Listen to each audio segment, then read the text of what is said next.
I am the only Citrus MTG artist, Jace the Lime Sculptor.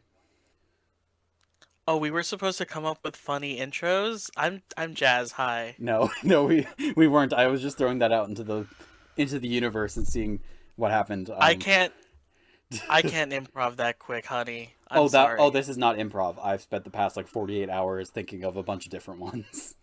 Wow, and you couldn't have given me the memo, so I could have prepped something like that. Okay. Well, no, I wanted to get an authentic reaction from you without any expectations. Well, there's the authentic reaction. Hi, I'm Jazz. I am unprepared. Hi, I'm Ralph. I'm overprepared. So, we decided to throw together our thoughts about what happened over 2020 for the EDH format. Yeah, so welcome to the Partner Commanders podcast. Not to be Yeah. confused with PCP. Yes, do not confuse that with PCP. You will die.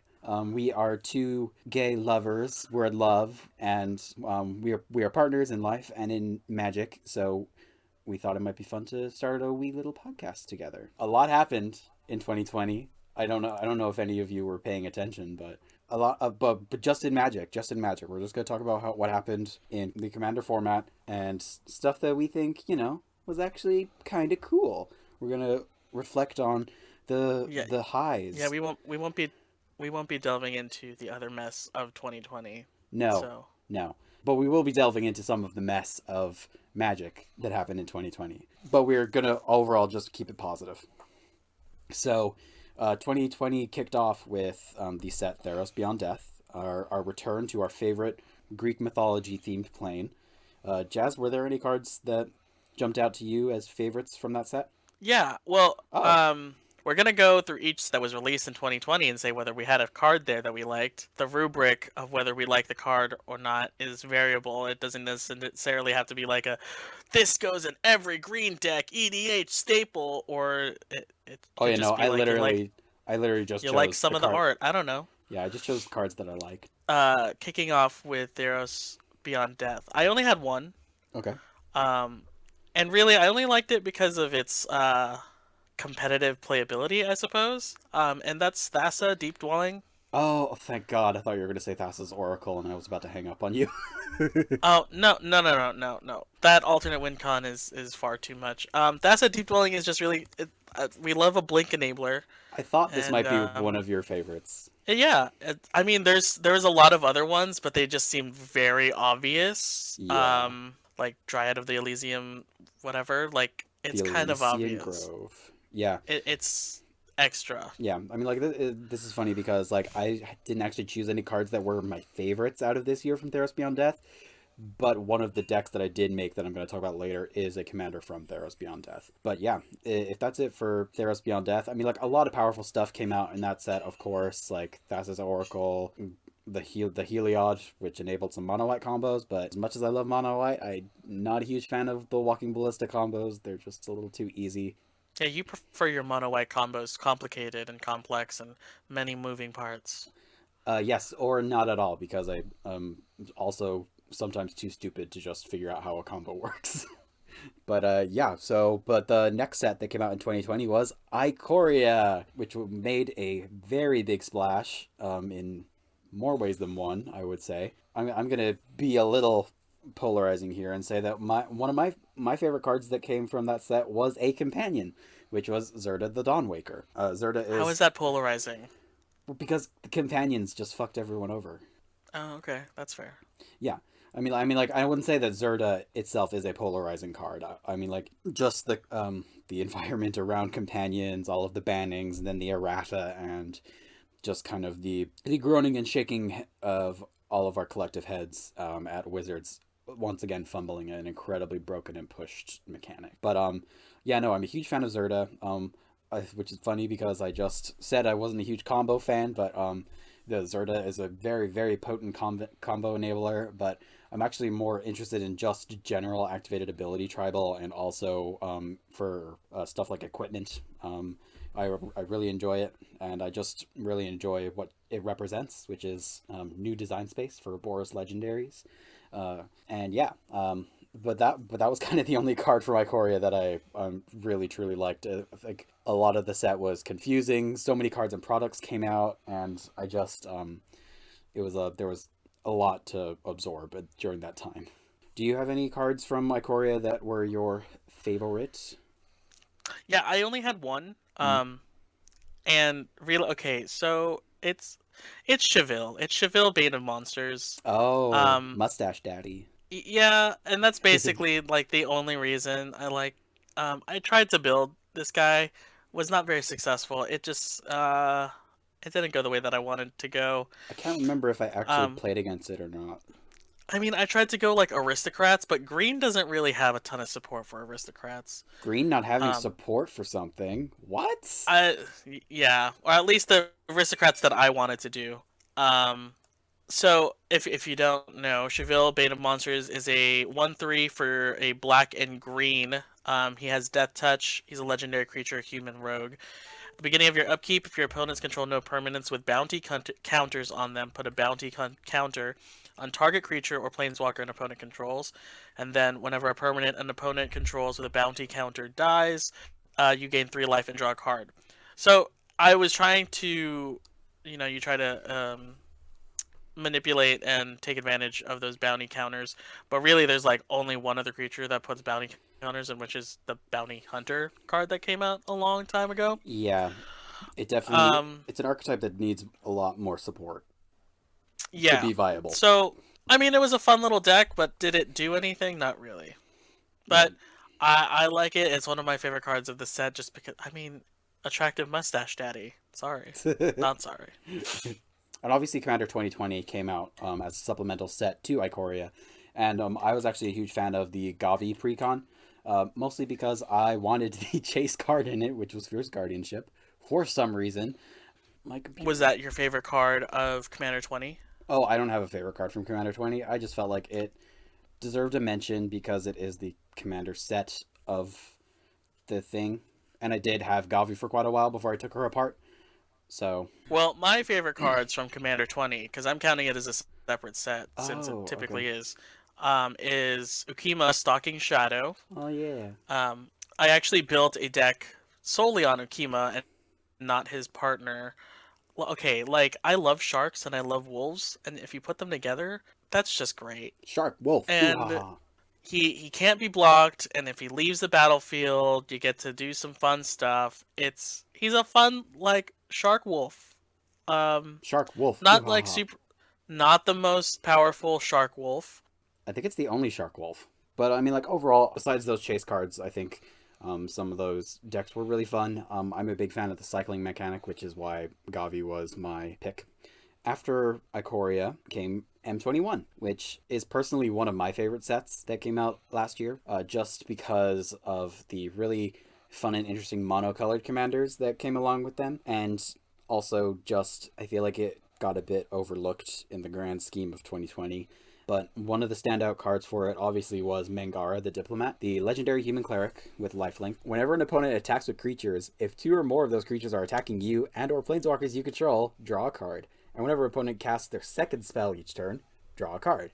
So there's 2 instances on a mono white card where that says draw a card, which is super duper fucking coconuts. Like it's brilliant, and I love Mangara as a character. I love the art. Yeah, no, it's super cool to see mono white get some card draw. It's reactive and it's dependent on what your opponents are doing, but I think it's a great signpost for the direction that white is going in. Slowly, but it is going. And obviously, Subira is one of my other favorites from there because I love little mono red attacking boys. Vito, the Thorn of the Dusk Rose, is also one of my personal favorites. But yeah, Mangara is going to have a slot in my Marisi Breaker of the Coil deck that is going to be forcing everybody to be attacking and going to be giving them little creature tokens to attack with. So I'm really looking forward to that. And also, I'm really considering thinking about building around Nayambi Esteemed Speaker because I love Blinking, and I love Niambi, and I like discarding legendary cards. I like legendary tribal and discarding cards, so that actually seems pretty fun. She's not widely popular, and also M21 was the set that introduced the dogs, all of the dogs, the best good boys. I was actually really one of my favorite core sets to come out in recent memory, if you ask me. Yeah, I've got quite a few favorites from M21, which is kind of funny because if you had told me that these came out in M21, I wouldn't have believed you. Apparently, I have 5 favorites from M21. Oh shit, really? Yeah. So starting off, let's just get this out of the way. Or one of my favorite cards was Cheville. This for M21, it's Bazriket. The man Oh, is just very attractive. oh, I yes, he's so I fun. I appreciate what he brings to the table to the world of Magic, and I mean I might not know a ton about his lore. I heard that he's probably like a mono white villain. A I villain? think is it? I No. don't know. No, I don't he was know. like super like devoted to Oketra, and then Oketra died, and he was like, "Oh shit, that sucks." And then he took one of her arrows and made like a sword out of it or something, and Okay. obviously got an amazing haircut. Um, Well, he's fine as hell, and yes. that's why he's made my top favorites. I have Gadrak, the Crown Scourge, Oh yeah, as a favorite because he creates treasure tokens, and I think treasure tokens are like they're the wave. they're really like the it girl. It's Oh the yeah, it bag. Like you need to have treasure tokens. yeah. If you're playing red, like treasures are going to be your jam. If you're playing any color, really, like treasure tokens are important Yeah, because like you tell me a deck that wouldn't appreciate more treasure tokens. I won't believe you. I mean colorless decks, but yeah. Colorless decks would love more treasure tokens. That's mana, I mean it is, and you need mana to cast your spells. but there are also Eldrazi Scions, which I well, they're not as whatever. it's fine. It's Um, fine. Go on. I also have Hooded Blightfang, which is a 2 and a Oh, black for a 1/4 Death Touch Snake. Whenever a creature you control with Death Touch attacks, each opponent loses 1 life and you gain 1 life. And yes. whenever a creature you control with Death Touch deals damage to a Planeswalker, destroy that Planeswalker. I know, I know that Hooded Blightfang seems very niche, and that it's only like going to be in specific decks, but in those specific decks, this card is a fucking all-star. Oh, completely. It's the Vampire Sanctum Seeker, but for snakes. Like if you put this in a Hapatra deck, like it's gonna put in work. hmm What, all you need is Death Touch? Mm-hmm. Granted, there's not a lot out there, but when you do, when you There's find the enough. right deck for this, it's chef's kiss. Oh, completely. Um, I also have Liliana's Standard Bearer, 2 and a black for a 3/1 zombie knight with flash. When it enters the battlefield, draw X cards, where X is the number of creatures that died under your control this turn. It's the response to a board wipe, or you can respond to your own board wipe. Just get that value back. Um, that's kind of like the competitive player in me. That's why I like it. Blightfang, going back to that, has amazing art, so I guess I can Oh, it defend it there does. too. I was also a huge fan of Um, all of the like variation frames that came along in M21. I mean, like there were a billion different Teferi Master of Time variations, which I think was a bit nuts. But like all of the Planeswalkers getting their own special framing treatment was, I think, very cool, and I'm mhm. glad that that kind of started the trend of showcase frames. And finally, one of my favorite cards from M21 would be Fiery Emancipation. Boom. Three generic mana and then 3 pips of red for enchantment. If a source you control would deal damage to a permanent or player, it deals triple that damage to that permanent or player instead. It's a game winner. It's the late game bomb. It's done and over with. Once you play Fiery Emancipation, your opponents are on a ticking time clock. It's If you're able to untap with that card, like some at least one player is gonna die, yeah, and I yeah. love it. I want everything to be on fire. I'm surprised you didn't put Subira as one of your favorite cards from M21. I mentioned her, but she's Oh, also did one of the you? but she's also one of the decks that I talk about later. So, however, there's a very similar card that I'm going to talk about in the next set to come out, which was Jumpstart. I think Jumpstart! jump, jump, jump. I didn't get to touch a single Jumpstart card in Same! any of 2020, which is a Same. huge bummer. because like I wanted to get a booster box of that stuff and bring it over to my cousin's place and show them, do all of the mini little decks with them, and also maybe get some really rare and expensive cards. Like, and Yeah. all the new cards that came out were so cool. All the reprints were so cool. All of the like the just the idea alone, I think is novel and it's really exciting. And I want I want them to make more of it. Yeah. But the one card for me that stands out for it is Zerzoth Chaos Rider. He is a 2/3 devil for a 2 and a red. And whenever an opponent draws their first card each turn, if it's not their turn, you create a 1/1 red devil creature token with, whenever this creature dies, deals 1 damage to any target. And whenever one or more devils you control attacks one or more players, those players each draw a card and then discard a card at random. So that tiny horny boy is going to be bringing out a bunch of little 1/1s to attack and boop your opponents with, and everybody's going to be discarding cards at random, and it's chaotic, it's aggressive, and more importantly, the devil demon goat that he's riding looks awesome. Yeah. I love it. What about you? You only chose one card from Jumpstart? Yeah. So I have two from Mhm. Jumpstart that I was really attracted to for various reasons. My first card is going to be Tiny Bones, Trinket Thief, Oh, you because monster! he's so cute though. I'm pretty sure Tiny Bones is a That's why girl. he's my, or she. I don't. If I have misgendered Does Tiny do, Bones, I am does sorry. does Tiny Bones have the bone titties?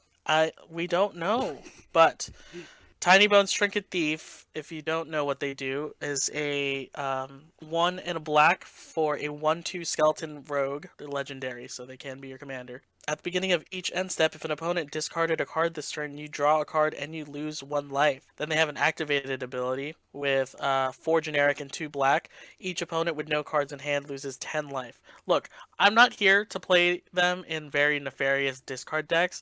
I realize that Tiny Bones is a very strong card. I chose this as a favorite because they're cute as hell. Tiny bones. They're bones. They're This tiny. this design is the cutest thing ever. Oh, completely. It's amazing. And then like the fact that they're a strong card, icing on top. Completely. The second card I chose was Emil the Blessed. Chose this one for competitive reasons or for gameplay reasons. Like the It's art very is just a horse. it's very It's just a powerful. unicorn. It's a very powerful card, which I wish would have just been a mono white card instead of having the green hybrid in its ability. Yeah, I mean, like, we didn't even get a mono white commander in Jumpstart, which is a bit of a bummer, because I think there could have been something really interesting there. I'm pretty sure everyone knows what Emil the Blessed does, but he can just blink things for 3 generic mana, and Yep, it's Eldrazi Displacer on a horse. it's super, super strong. And also it has some unicorn tribal, which is cool if you like unicorns. I mean, no one cares about that part, though. No one. I wouldn't say no one. I'm sure there are some sort of, like, My Little Pony stan out there in the MTG community. There's like 5 people that care about that part. If you care about unicorns, please sound off. Like, please let us know. Mostly because I want to prove Please prove me wrong. Please prove him wrong. Please prove me wrong. So the set that came out after Jumpstart, I think something that was anticipated by a lot of people with much excitement was Zendikar Rising. We returned to one of Magic's most beloved settings, and Bow, bow, bow, bow. and we got a lot of really cool cards. We got a lot. I, A lot. We did. We love it. We ate. We ate this set. Yeah, Zendikar came to deliver. So the first things that I want to talk about from Zendikar Rising are the modal face DFCs. The MDFCs. That is the worst acronym, but Yep. the double face cards, they're great. We love options. We do. We love versatility. They're brilliant. But really, like you're only gonna really play one side of it. Only in very niche circumstances, but that 1% chance where you play it as a tapped land and and you still get to stay on curve is going to be great. But the two modal DFCs that I chose to highlight as my favorites were Malakir Rebirth, which is a 1 mana black instant, and you just choose a creature, you pay 2 life, and when that creature dies, it returns to the battlefield tapped. It's just a quick, sneaky little reanimator deck, and it slides perfectly into my Gonti Lord of Luxury deck, which I am a huge fan of. I love reanimation, and I love cheap tricks that let me replay my commander. And the other one that I have is also an instant, and it's Sejiri Shelter, which is also an instant, and target creature you control gains protection from the color of your choice until the end of turn. And obviously both of these flip into a land that taps for a color of their respective identities. It's just another little combat trick in white, or just to protect your commander, which in a lot of strategies is very useful. And even better if you can flip it over into a land later in the game. Another thing about Zendikar Rising that I personally loved was the party mechanic. What about you? Mm-hmm. Yeah? Yeah, actually, one of my favorite cards utilizes the party mechanic. Oh, okay. Well, what is it? Oh, I chose Zagreus, Thief of Heartbeats. Oh, he's one of mine as well. Okay, cool. So we Is can it? both talk about how much we enjoy Zagreus, Thief of Heartbeats. He stole my heartbeat. Oh, for sure. Um, Zagreus, Thief of Heartbeats is for generic, a black and a red, for a legendary creature, vampire rogue, 4/4. He has flying, he has death touch, he has haste, He he has has it it all. all. Um, this spell costs one less to cast for each creature in your party. Other creatures you control have death touch, just like so. Blighted or Hooded Blightfang, call Hey, back to Hooded Blightfang, Death Touch and Tribal. It's a whenever a thing. creature you control deals damage to a planeswalker, destroy that planeswalker. He is just killing these hoes. He's here to steal their heart. I love it. Why do okay, the card itself, really nice stuff. Good stuff there, lots of keywords, a lot of text, but the man is a hottie. He's a hottie with a body, And he can fly. and he can fly. Like, He's how many men have you met that can fly? right, right. How many Right. men? Yeah. When will your fave? But yeah, the other party legendary in the set were Tazri and Linvala. I'm actually a big fan of Linvala personally, just because I like angels, I like clerics. Oh wait, no, she's a wizard. Shit, I wish she was a cleric. Anyway, yeah, I'm actually very interested in. At the minute, I feel like if you pick up all the party cards, they're going to pay off later because I've got a very strong feeling that the party mechanic is going to return in the Forgotten Realms set that's coming out this year. For sure. Yeah, so if you want to pick up some of those party staples early, I think that's a really great idea, and I'm definitely going to be doing that. I'm not a huge fan of the five color Tazri personally, just because I find five color decks to be a bit of a bother.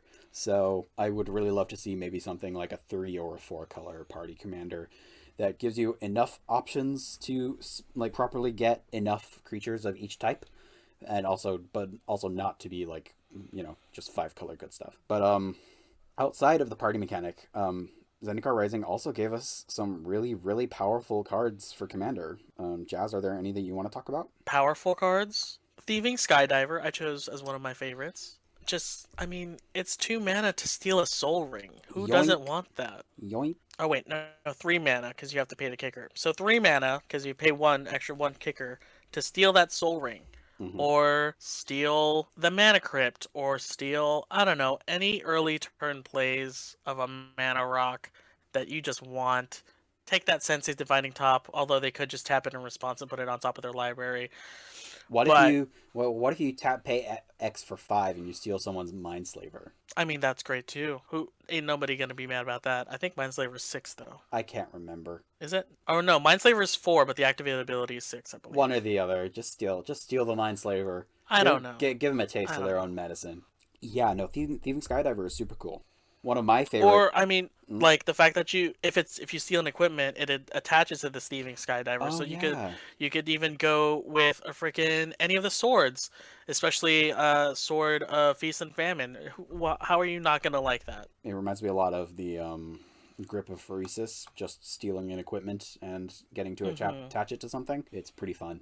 But one of my favorite cards from Zendikar Rising is also Valakut Exploration, Mm. which gets to exile cards from the top of your library on a landfall trigger. And just as Red is wont to do, you may play those cards for as long as they remain exiled. So there is no Mhm. end of turn clause, which is very Mhm. cool. And also at the end step, if there are any cards exiled with it, you just get to deal that much damage to each opponent. So it draws you cards Yeah. and it deals damage, and that's exactly what you want to be doing in red. So basically, if you have any red deck that runs lands, which is all of them, you're going to want to be running Valakut Exploration. But also, if you're running a burn deck, Roiling Vortex is also one of my other favorite cards. You get to deal 1 damage at the beginning of each player's upkeep to them, and whenever they cast a spell, if they didn't pay any mana for that spell, it deals 5 damage to them. This is a 2 mana enchantment. So if somebody is cascading, a lot of cascade stuff came out in Commander Legends, or if somebody is cheating stuff out, it's gonna put in work. This plus Rurik Mm-hmm. Thar, I think, could be dealing a lot of damage. And it also just has the upside of paying 1 red and your opponents can't gain life this turn. So slowing down life gain decks, because, life gain is a scourge of the commander format and has to be stopped. Do people actually say that? No, no one Oh, says that. I was like, what? But yeah, those are my top 2 cards from Zendikar Rising. Um, so speaking of red, I liked Magmatic Channeler, which is 1 and a red for a 1/3 human wizard. As long as there are 4 or more instant and or sorcery cards in your graveyard, Magmatic Channeler gets +3/+1. Nobody really cares about that. I mean, that's nice and all, but it's not the big deal. Big deal here is the activated ability of you tap the Magmatic Channeler, you discard a card, and you then get to exile the top 2 cards of your library, then choose one of them. You may play that card this turn. When I played this set in limited, when we cracked it open, this card alone won me the game. Oh, really? It put in work by drawing so much. It put in so much work by drawing, and now it is it's a part of one of the decks that I will talk about later that enables those strategies. But the fact that you get this card, the fact that you get to exile 2 cards to draw, to basically red draw, I'm not mad about it. I love it. Love That's this really card. interesting. So another card or other cards that I liked were, which is okay. So this one's a little bit surprising. This might be a little bit surprising to you because it's a Selesnya card. It's Yasharn, Implacable Earth, Implacable Earth. I don't I know. think it's I don't know words. implaceable. One of these things is the way that you pronounce this word, but it's Definitely. Yasharn. Definitely. It's 2 generic, green and white for a 4/4 legendary creature, Elemental Boar. Born. Elemental Boar. When he He was enters, born this way. yeah, he was an elemental born. When he enters the battlefield, search your library for a basic forest card and a basic plains card. Reveal those cards, put them into your hand, and shuffle your library. Players can't pay life or sacrifice non-land permanents to cast spells or activate abilities. We just love a hate bear, We do. or in this situation, a hate boar. I hate Boar, Uh, but we love him. I also like the design of this card. It's a lot of fun, or Hmm. rather, it's not a lot of fun for some people, and I enjoy that. Yeah, no, And it definitely has some Gaddock Teague energy, maybe a little bit smaller, but mhm. it definitely fits into that archetype of Celestia hate bears. And finally, final favorite card from Zendikar Rising is Cherix, the Raging Isle, the Leviathan Crab, crab, big giant crab. crab monster. All hail the crab. Is he particularly super strong? He could be. He very well could be. But He I just could. love the idea of a legendary crab. Same. I love the art for this. I love everything about the design of this card. Set like 0/17 toughness creature. Regardless of what else is on the card, it's already going to be a good time. Oh, for sure. Yeah, like if you put it in like a toughness matters deck, or if you like put it in a toughness matters deck. Yeah, put it into Phoenix. Make people mill for 17. Ooh, I love that. I love it. And with the grandiloquent dude, the double miller, Mm-hmm, mm-hmm. 34 mil. Love it. There you go. Yeah. So yeah, overall Zendikar Rising was a really cool set. I love the modal DFCs. I love the tools that Red has gotten over the past few sets. These are not the last red cards that I'm going to be talking about, that's for sure. And now we move on to Commander Legends, A blessing. the draftable commander set, which A nobody blessing got to for all of draft. us. Yeah, I'm actually but a blessing for yeah. all of us. I was fortunate enough to get in a quick sealed event before Christmas at my local game store. It was all socially distanced and whatnot, and it was it was a hoot and a half. That's more. Hoot and a half. Yeah, the draftable commander set with 70 new legendaries. Like we all thought it. We all thought that it was gonna be. Well, okay. Well, what were you expecting before Commander Legends started to get previewed? I was just expecting it to be sort of like the Modern Masters sort of feel, where it's just a bunch of reprints, not a ton of new things, overly priced, kind of underwhelming situation. Oh. And I was pleasantly surprised and proven wrong completely. Oh yeah, completely. I'm like I love this set so much. I'm gonna be buying a box and gonna be holding on to it until I'm able to draft it with my friends. It's just that wonderful.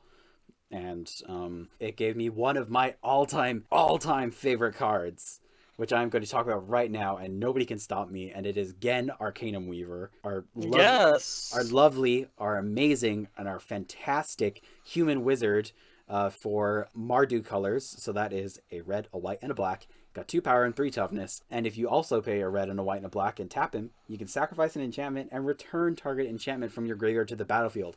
And this is a Mardu Enchantress commander. Like, I cannot emphasize how excited this guy makes me. Not only is the art Mm-hmm. beautiful and fantastic, he was the final piece of the puzzle for me. Like, I love enchantments, but I hate green. So What do you mean you hate green? I hate green. Okay. Did I stutter? No, he's the commander for my curses deck now, and I have the brew. I have most of the cards, but I still need to order him. And yeah, we will be together. We will be together soon. I can feel it. But yeah, Mm-hmm. that was the first card that got me really excited. Was there any card that got you so equally excited? Oh yeah, a good amount. I have three on my list, so I can just kind of go through them pretty quickly. Let's start off with Togo, Goblin Weaponsmith. Yes, I don't know if people understand how much I love this card. The fact that he gives you rocks. Like just the overall concept of this little goblin creating rocks as weapons is the cutest and funniest thing ever. it And that is is. why it's the favorite. But the fact that you can abuse this in gameplay and make it slightly competitive is also really great because just start sacrificing rocks and get value from it. I also liked Breaches, who is funnily enough another mono red partner, because okay, you don't even need to necessarily play a pirate tribal deck. It can do a lot of work on its own, and the fact that you get to play off of other people's cards is just fun It's one of my to favorite me things to do. personally. Yeah, I like, I'm just respecting you as a deck builder, so let me play your deck Yeah, I was like, for hey, you. hey, that looks really cool. I want to play that. Yeah, I want that. That's nice. I want it. I got it. Um, Yeah. and speaking of wanting it and getting it and taking things that aren't yours, my ultimate favorite, and probably a lot of people's favorite from this set, was Sakashima of 1,000 Faces. Let me just copy what you are doing, but let me do it better. It's the highest form of flattery. I'm just gonna copy your shit, That's or I'll true. copy my shit. Let me double up on my shit. I think Sakashima is super cool. I probably would. The only time I would play him would be to partner him with Krark the Thumbless, so that I could have my Is It coin flip deck. Oh, for sure. Yeah, that's where I want to put him.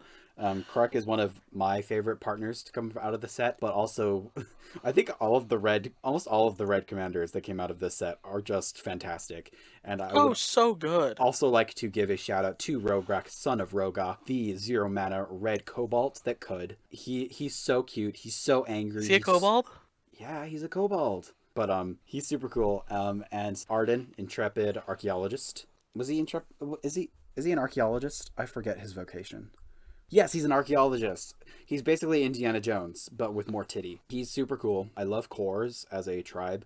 And also, I love auras and equipments, and I love being able to shift them around. Specifically, being able to shift them around to other players is very fun tech for curses if you want to shift over a certain very damaging curse to the player that has taken the lead. It's very versatile that way.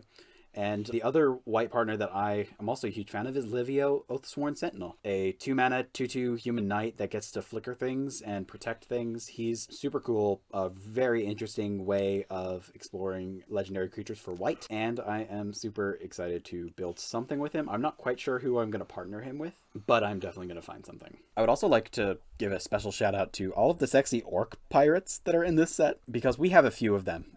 Namely, Captain Vargas Wrath, the Is It pilot pirate who has a barrel of a chest and looks like he could give the best hugs, and also Port Razor, who has the best biceps I've ever seen, and Coercive Recruiter, who is a very buff lady with a sword to your chin, which is always a good time. All of them is great. I'm here for this renaissance of sexy orcs. I know we like touched on shouting out the mono red commander or partners, but we only covered like a portion of them. So this is just me shouting out the other red commander partner commanders who are also fucking all stars that we love. Jessica, Thrice Reborn. Yes. We also have Alina, Kessig Trapper, and Dargo, the Shipwrecker. There's All so many of them. so good. And they're so good. It's nuts. They're so good. Like if 2020... Some of the other colors did not get really good partners. Red, takes the cake. All of them, yes, so good. Yes, and also just like not from a competitive or particularly good card standpoint, but I am just a huge fan of Kangi Skywarden. He's the bird commander, and I'm working on my Bant Burb tribal deck that he is definitely going to slot right into, including the original Kangi. But yeah, I love it, and I love birds, and I love flying tribal. Oh, and one more thing, because I know someone might call me out on it, and I don't want to forget, Kedis Emberclaw Familiar is also a mono red. Honestly, partner. He's probably one of the better familiar partners. Oh, for sure. Yeah. And in terms of like non-legendary cards, whoo girl, we got some treats. My favorite non-legendary card from Commander Legends is definitely Akroma's Will. If you told me that a flying crane technique and a make a stand like stitched together would be 4 mana and it's still at instant speed, I would have gawked at you. Like, it's an incredibly powerful card. Like, it's a game ender and protects your board, and you can like just swing out with impunity, and it's just exactly what I want out of a white card. And I'd also like to highlight a bit of a sleeper card, which is Nightshade Harvester. It's a 4-drop elf shaman with 2 power, 2 toughness. Whenever a land enters the battlefield under an opponent's control, that player loses 1 life, and you put a +1/+1 counter on Nightshade Harvester, but that's not part of the thing. The thing is, it's punishing landfall, which we need to lean in on. Punish the landfall. Like, it's getting too powerful. Nice. We just need to see more effects that slow down people ramping. Oh, yeah. What about you? What about me? I mean, why are you so amazing? Oh, hi. Because I just am. You are. But is that it? Is that it for you for Commander Legends? Yes. Yeah. So Commander Legends was the concluding set of the year. It also came with 2 Commander Precons, the Simic and the Boros one. I actually did buy the Boros deck with Wyleth Soul of Steel, and I've upgraded it, and I really like it. I know people are like, oh, Boros, it only gets to draw cards with equipments and whatever, but like, he can draw you a lot of cards, and been pretty happy with how he's played so far. So yeah, that was kind of the sets that came out in 2020 that introduced new cards to us, and those were some of our favorite cards. Yay! Yeah. As we all know, 2020 was the year in which we all stayed home, right? Hopefully. Yeah, hopefully. If you didn't, fuck you. Let's talk about our experiences over the 2020 lockdown as Magic players. I think this is true for everybody, but we did a lot of deck brewing. Yeah, I built so many decks. I think I built around 15 decks. Not all of them survived, but I think I built around that many. Yeah, I didn't make nearly that many, but I made more than I think I normally would, just because I had so much time on my hands. Oh, yeah. We're going to talk about our top 3 favorite decks. One of the very first decks that I made in 2020 was Siona, Captain of the Pyleus. She's an uncommon commander from Theros Beyond Death, and she's a human soldier for Wait, one... she's uncommon? Yeah, she's uncommon. Isn't that super fucking coconuts? Wild. Yeah. That's like she's so good. So she's a human soldier for 1, a green, and a white. So she's a Selesnya commander. And when she enters the battlefield, you look at the top 7 cards of your library, and you may reveal an aura card from among them, put it into your hand, and put the rest of the bottom of your library in any order. So she gets to dig for an aura 7 cards down, which is pretty considerable. And whenever an aura you control becomes attached to a creature you control, you create a 1/1 white human soldier token. So obviously, the thing that people talk about the most with this commander is the infinite combo with Shielded by Faith.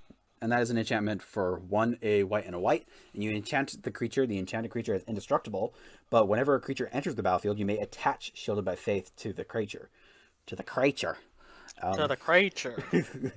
um, and so basically, you play Shielded by Faith. You attach it to Siona. She makes a token. Shield by Faith sees that token, attaches to that. That'll trigger Siona again, and that's basically just an infinite loop right there, where you get an infinite amount of soldier tokens that you can attack with. And I do run this combo in this deck because Yes, yes, yes, they do. yes, it's so much fun. Not from the opponent's standpoint. No, it's not. But I do have Crashing Drawbridge in this deck as well to make sure that I can get the haste going.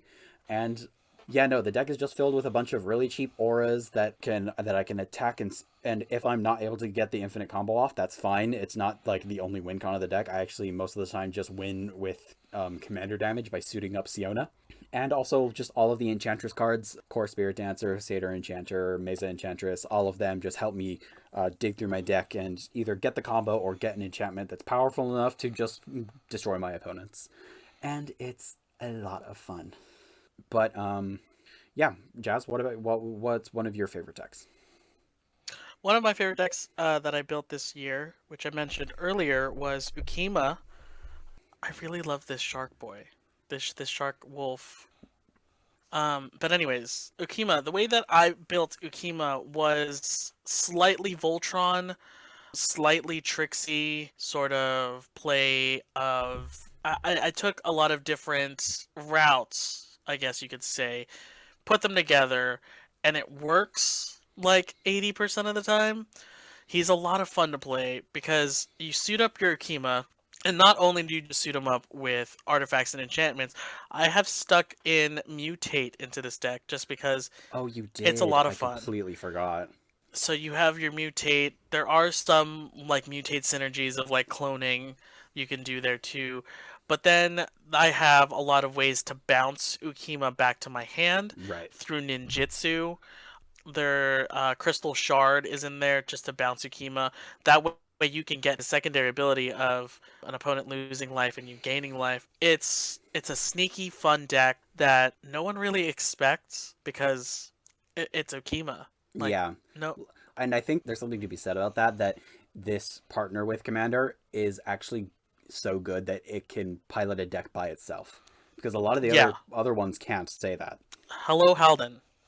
Yeah, like Paco and Haldan like are very they're pet favorites, pun not intended. But They they're cannot function separately at all. they cannot function separately. They're very mana intensive, and they're a lot of fun, but they're definitely not as powerful as Ukima.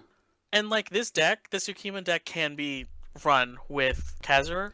I His mean, name like Kazur. yeah, I mean, like you get just Yeah. get to add green to it, so like it's Yeah. objectively better. Objectively, but it's not necessary. It really isn't. So yeah, there's a Kima that I built. Just a lot of fun.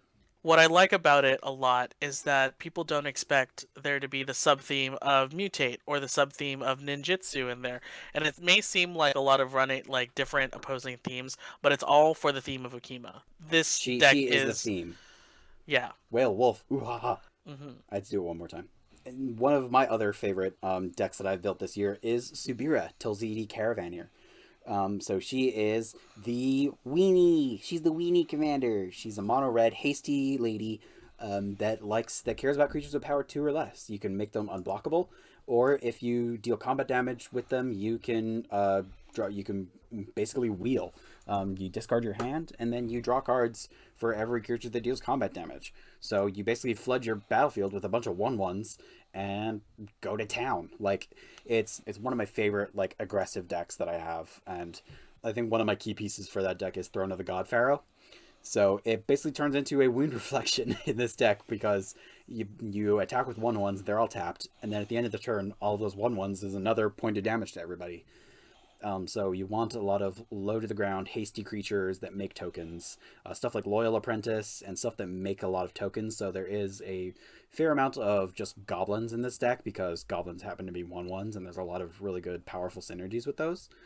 But overall, it's just an absolute delight of a deck to run and can get going very quickly.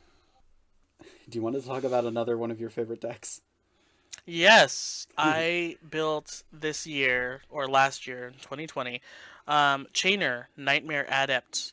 He is a incredibly fun commander that I did not know that I would have so much fun playing and piloting.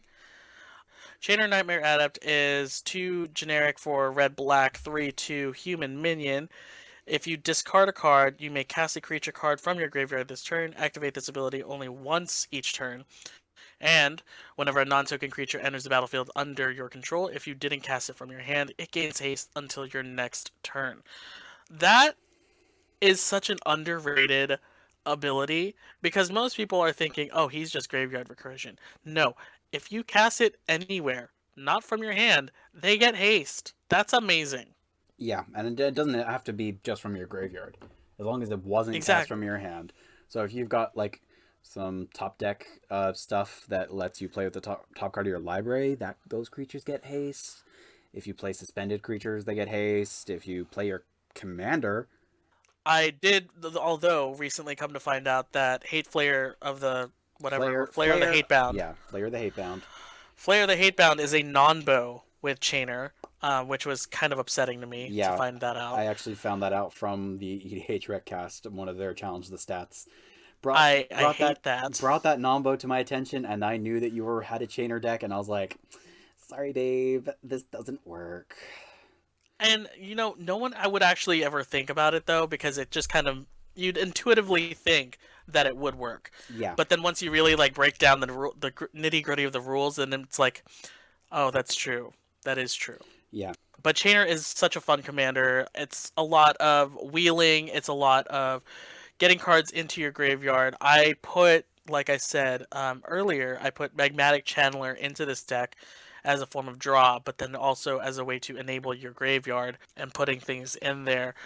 The way that I built this Chainer deck is a bit of a toolboxy sort of build where a lot of utility to take out the things that you need to take out and then bring in all sorts of fun stuff. There's one of my favorite cards that I put in there was Sepulchral Primordial, which yes. brings in creatures from other people's graveyards. They all have haste as well. So, I love Sepulchral such a good time. Primordial, Yeah. which will be relevant for my next deck that I'm going to talk about, if that's okay. Yeah, go for it. My last deck that I'm going to talk about is Gonti, Lord of Luxury. The Aetherborn Rogue for 2 and 2 black with Death Touch, and when you enter the battlefield, you get to look at the top 4 cards of an opponent's library and exile one of them face down. And you may look at that card and play it as long as it remains exiled, and you can any of your mana can do it with regardless of color. So he is a sneaky, steely boy. Well, actually, because the Aetherborn are non-binary, and basically, this entire deck is built around reanimating Gonti, getting as many of those triggers as possible, and getting payoffs for stealing my opponent's things. I basically wanted to build this deck exclusively because of the card Thieving Amalgam. That beautiful, beautiful ape snake that manifests the top card of each opponent's library, and whenever a creature that you control but don't own dies, its owner loses 2 life and you gain 2 life. Now, this is a 7 mana card, so like this is a bit of a clunky deck, but I don't care because it should be a shitload of fun to play. I haven't gotten to play it that much because of the parallelogram, and I'll get to play it properly eventually. It doesn't work as well over camera, Mm. yeah, but I love mono black. I wanted a mono black deck that wasn't exclusively just aristocrats, so seems like a fun version of it that just is super duper cool. Well, in the same vein of degenerate decks that other people hate, I my Gonti's not final degenerate. anyways, the deck that I built, or the third deck that I will be talking about, is Uh, da da da da Kinnan Bonder uh, Prodigy. We uh. we all love and hate Kinnan Who loves so him? much. I Nobody. love him. Nobody loves him. Kinnan is such a fun deck to pilot, even though you're basically playing solitaire with yourself. But it is a lot of fun to play, Listen, especially when already at turn, I don't know, 2, you're generating like 10 mana. It's great. if I wanted to sit across from a table and watch somebody play with themselves, I would just go to the nearest gay bar. I mean, true, but you can't go to the gay bar. Instead, you can just go on Spell Table and watch me play Kinnan Bonder Prodigy, and basically combo off by maybe, I think the quickest I've comboed off with this deck so far. I haven't gotten to play it as much as I would like to, but the quickest I've comboed off is turn 3. Jesus. It's so much fun, really, sticking in like Intruder Alarm or Pemin's Aura, just ways to tap and untap to just generate a crap ton of mana, and then using Kinnon's activated ability to just dig through your library and get all the pieces that you need, and then eventually Crater Hoof out a win. It's great. It's great. Inspired. Though, okay, I did so the way that I built this deck is, yes, it is highly competitive. It can pop off, but I can also pilot it to be a little bit more interactive and a little bit lower on the power scale. A lot of cards I put in there, I put in activated abilities, slight tribal, just so that that's my form of draw. So I put River Hoopo in there instead of just like a regular draw spell, because it just felt more in tune with the theme of the deck. Right. Still degenerate though. Yeah, and so is Gonti. No, he's not. Yeah, no, they're only degenerate if the opponent's cards are degenerate. Well, Right? Right? Yeah, no, I'm right. As I mentioned, I haven't been able to play Gonti really well due to its highly interactive nature with my opponent's decks over Spell Table. But I will say that overall, Spell Table has been a great asset and piece of software for the Magic community as a whole. oh, completely agreed. It did take a little bit of finagling and like figuring out how to get this all working. Right. It no one actually kind of, at least from what I've seen, no one actually tells you how to like set up this properly. So I kind of had to come up with my own solution. I'm using PVC pipes that I have constructed to basically as a sort of crane to anchor my webcam onto so that it faces vertically down onto my table. Yeah. And I mean, no one really tells you that that's how you do it, or I that's how mean, you can do it. I've seen a lot of setups that are very similar to that. I was lucky enough to have a clamp arm that I can just attach a tripod mount to and slot my phone into, and I use my phone as the webcam.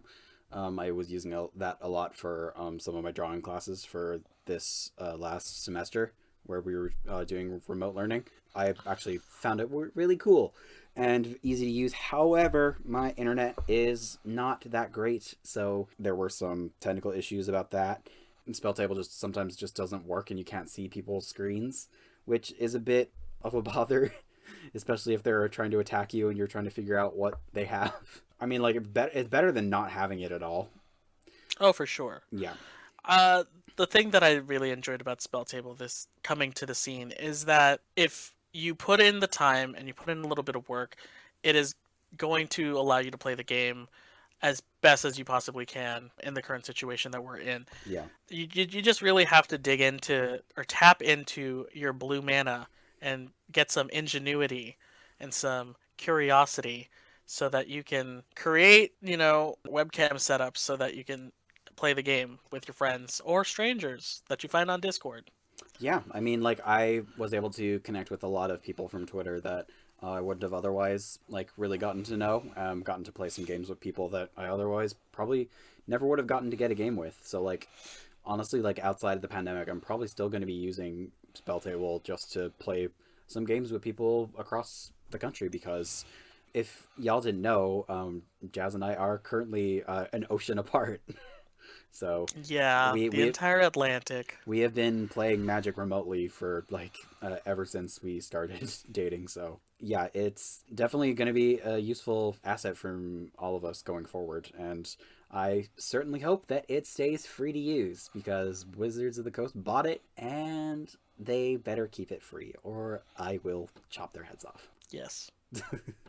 But if you can, even despite the pandemic, try and support your local game store. I'm sure a lot of them are still operational and still able to ship you product if you... Mine are not, unfortunately. Yours are not. That's unfortunate. Mine has actually been absolutely wonderful during the pandemic, and I'm really, really glad that they've been able to stay afloat. We're able to host that little sealed event. There was only like 6 of us, and we all wore masks the whole time, and they gave us these amazing little Christmas bundles that had so many promo packs and boosters in them. Like, I got some of the most amazing foils that I've ever seen in my life, and could not have been able to get them otherwise. So that was really amazing, and it really lifted my spirits after a very long lockdown and a very long semester of college. So, and even after like everybody is vaccinated, there are not going to be Magic Fests or for a very long time. So, like, your LGS is going to be the focus of in-person Magic activity more than likely. So, make sure to try and support them if you can. For sure. Yeah, but overall, Jazz, I wanted to get your thoughts about how you thought the year of Commander was. In general, this past year of Commander was. I don't even know if there's like an appropriate word for like everything that happened. A clusterfuck. Yeah, for me, in one word, it would be exhausting. There was a lot of content. I feel Um, I feel so bad for all of the content creators who had their nose to the grindstone the entire time throughout this pandemic, trying to just keep up with all the product that Wizards of the Coast was producing. so much content, so many new cards. But not only that, but this past year, the mess of it all was like there were so many conversations to be had, especially during the BLM movement and all the things that came along with it, all the social change, all the fact that the community kind of rose up and started to examine the game that they were playing and wanted more representation and talked about it openly, and the fact that there was a rise of more black content creators, that the fact Yes. that there was a rise of just black creators and POC creators in the community being more vocal and saying, hey, we're here too, it was amazing. And then, like, when you think about it, it was such a long year because this year also gave us the Walking Dead collaboration, I don't even and I that I don't even want to talk about the Walking Dead Secret Lair, or I'm gonna start swinging. see, like, I'm gonna hurt this someone's year feelings. in the Magic community, this year 2020 gave us so much. Too much. And like where we're at currently is the Kaldheim Yes. uh Call time previews. spoilers, and it's kind of like coming again the point of people getting spoilers or leaks and leaking them that Ugh. aren't like sanctioned leaks. It was an On issue back honestly, when yeah, it was an issue, and now it's like continuing to be an issue, and it's wild. yeah. This past year of 2020 was just wild.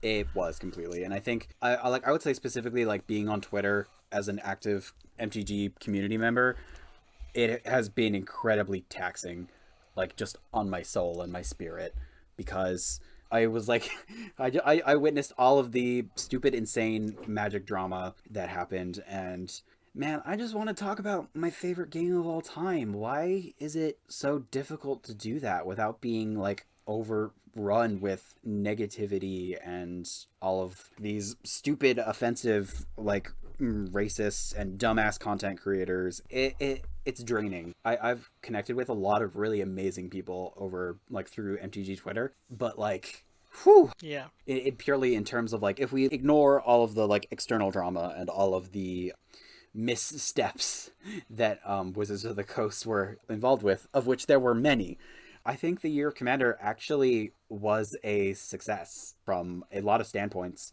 The new cards were amazing. The reprints were amazing. I loved the designs of the sets that came out. Commander Legends like knocked it out of the park, but I want it to stop. The Year of Commander should stay in the Year of Commander because I don't think it's healthy for the format to be the focus, to be in the spotlight of Wizards of the Coast, because we've seen what happens when Wizards of the Coast designs cards with Commander in mind, but pumps them into standard sets as chase rares. Like you have the Euros and you have the Omnaths. Like all of those cards warped and destroyed the formats that they were involved in, but they were chase powerful cards for Commander, so that's why they made it to print. And I don't Hmm. think that's the right design philosophy, because I feel so bad for the people in the Magic community who are not playing Commander, who have just basically been completely sidelined by this gargantuan format that Wizards dedicated an entire year to. And I hope that the years going forward, that other formats also get their time in the spotlight. Yeah, I'd agree. I also just print better white cards. Like that's it, please. Oh, is this what we are hoping for in 2021? Yeah, yeah. Well, yeah. What do you hope for in 2021, Jazz? Like in Magic. The number one thing that I want from in Magic in 2021, So tell me I what you want my want. What fucking foils to be flat. That's all I Yes. want. Flatten the foils, flatten the curves, That's and flatten the all foils. I fucking want. I should not be able to scoop up salsa with my Magic cards. That's a spicy take. I am tired. I am tired of my foils being curved to the point that you can tell that they are in your deck. My God, yes, I hate that. I've gotten some really great judge promos that are in foil, and I want to slide them into my deck, but I can't in good conscience because I can tell every single time where that card is in the deck, and like I I mean, don't. they're literally creating tournament illegal cards that you cannot play because of the manufacturing. Yeah, like imagine if any other game company was making like unplayable game pieces. I mean, Cyberpunk 2077. But Oh, continue. oh. If you didn't tell, I did the Bob the Drag Queen X with my mouth. Oh, oh, Oh, the oh, the frack. Fracken. Oh, the fracking.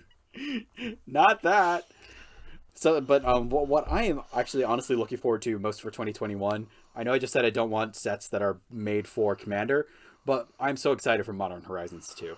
Yes. Like I did the whole pre-release weekend for Modern Horizons, and I drafted 3 days in a row, and it was the most fun that I've ever had in limited. Like the limited environment for that game is so much fun. And also we just got like a shitload of really cool commanders. I don't want as many 5 color commanders, but I do hope to get some more toys, but I also hope that it does exactly what it says and that it gives good cards to modern. We don't want another Hogak. And just really I guess another thing that I'm looking forward to this year, or hope for this year, is, I mean, it's already been being shown in Call Time, but we want more sexy men on the cards. We're getting really sexy men on the cards. But we're also getting non-binary characters. We've got Nico Yes, and we Aris. love to see it. Yeah, I love them. Their story is so cool, and I need to read the published stories that they've gotten so far. But Nico is so cool. I love their design, and I really hope that this is a turning point in the writing for Wizards of the Coast, where they actually are, where they do have the stones to inject LGBT and gender nonconforming characters into their stories. And like we've like seen, we really ate with Call Time. Like we've got Nico Aris, the non-binary character, and we have Kaya, like who is just a bad bitch, Oh, we love and to see Ty her Raquel, stabbing boring yeah, clecks. like and Ty Raquel, titties out, just like having a good time doing Golgari elf things, and we've got everybody's like problematic fave, the horny boy Tybalt, if finally in a good card. But I'm getting ahead of myself. We'll talk about Call Time in another episode. But Hmm. yeah, but that is something that I'm really looking forward to in 2021 is the diversification of the characters that Wizards of the Coast decides to represent. And also, I want to see more Azra. Give me more Azra. Like tieflings, I need more tiefling representation, especially Yes. especially in the Forgotten Realms set. If there are not Azra or just Yes. tiefling creature types, I'm gonna cause a fuss. But yeah, I'm also really excited for the Forgotten Realms set. Yeah, and also make Chandra and Nissa kiss again. That's not gonna happen. Yes, it will. Oh, I don't even want to talk about it. Okay. Well, do you have any closing thoughts? Closing thoughts. Stay safe. Wear a mask. Socially distance. We love you. Yes, we do. We love you. And Jazz, where can we find you online? Well, you can find me on Twitter at Jazzworth, JAZZWORTH. And yeah, follow our Twitter Yes. and our individual Twitters. Yes, Jazz. What is our Twitter handle? I don't know right now. Actually, I do know. It's called the Partner Pod. The Partner Pod. That's it. That is us on Twitter. And you can It's also, it's actually at Partner Pod. PARTNERPOD. yes. And if you are looking for me, you can find me at your local cemetery. But if you want to find me on Twitter, you can find me at Ralph Does Magic, where I talk a lot of garbage. But you know, it's a good time. So yeah, thank you for listening to our first and our premiere episode of the Partner Podcast. And we hope that you liked it. If you did, please leave a comment. If you're able to, we're not sure where we're posting I don't know these. how this works. We don't know. Yes, we are both completely new to this. I just listen to a lot of podcasts, so I'm trying to say And that. I like talking. And he likes talking, so we're just figuring it out, you know. But yeah, thank you so much for listening, and we love you. Bye. Farewell.